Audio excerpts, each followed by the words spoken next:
nasıl çekilir onu da. Sen şekilleri çektin buranın. Ha? Çekmişim hamısı var bende. Yok bu hazır değil sana. Var. Allah'ım için.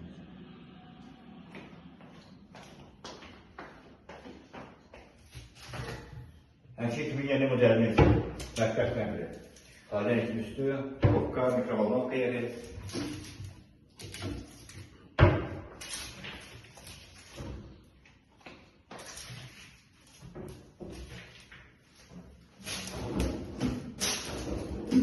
Çekme, çamaşırlan, vakum. Dizide stratejileri, şöyle kapaklar. Evet. Okkamda ne kaldı? Parmak söker. Her ölçüde hareket eder.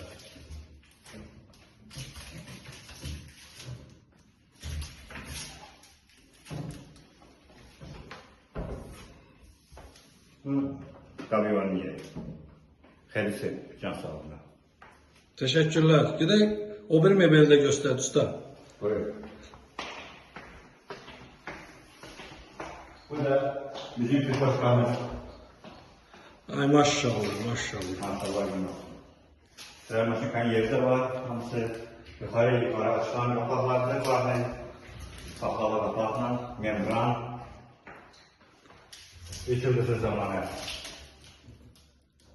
Allah. Kendisi can sağlığına. Sağ ol usta, var ol. Var ol. Beğenilsin.